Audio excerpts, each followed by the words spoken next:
kaya? Handa na ba kayong malaman ang dahilan? Tara na at kilalanin natin si Maria at Planggana na laging nawawala ng tubig.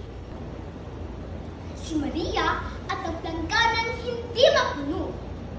Sa isang maliit na bahay, nakatira ang masayahing bata na si Maria. Sa kanyang bakuran ay meron siyang mga alagang hayop. Ang dalawang baka, 3 bibi, at isang baboy. Isang araw, napag-isipan ni Maria na maligo ng maaga dahil sa sobrang init ng panahon. Kumuha siya ng malaking planggana at natikip ng pabalik-balik sa gripo. Nakatingin sa kanya ang 2 baka na hingal sa uhaw. Uy, tingnan mo yun! Mukhang napakalamig ng tubig. Isang baka Sakto! Parang mamamatay na po sa init! na isa at sabay nilang nilagok ang malamig na tubig sa planggana. Sa kanyang pagpalit, napakamot na lang sa ulo si Maria nang makitang inubos ng 2 baka ang kanyang inigib. Ay naku! Inubos niyo talaga ang panligo ko! Sabi ni Maria. At ako nagsitakbuhan ang 2 baka. Sa pangalawang pagkakataon, nagigib na naman siya pabalik-balik para mapuno. Ngunit, ang 3 bibi ay sabik na sabik na nakatitig sa malamig na tubig. Kwak-kwak! Ang sarap at tapisaw sa munting lawa! Sabi ng isa sa kanila. Ako nila ang malaking planggana.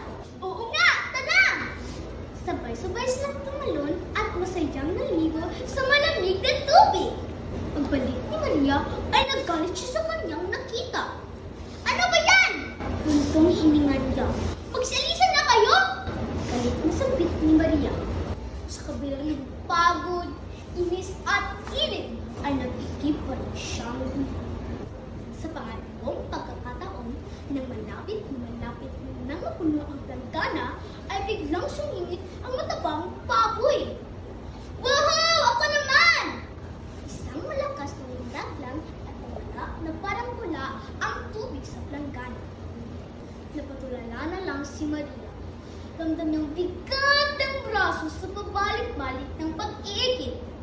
At matak ang mga luha niya sa kanyang pisngi. Gusto niyang sumigaw at magkalit. Pero nang makita niya ang 2 baka, 3 bibi, at si baboy na mga hingal rin sa uhaw, ay naawa siya. Siguro, hindi lang ako ang nauuhaw at nangangailangan ng lamig. Uli ni Maria sa sarili. Nakita at narinig ng mahayop ang iyak ni Maria. Mga kaibigan! Sigaw na baka. Masyadong napagod ito natin si Maria. Oo nga, kawawa naman siya. Sagot ng matibig. Halika, pag-iwan natin siya!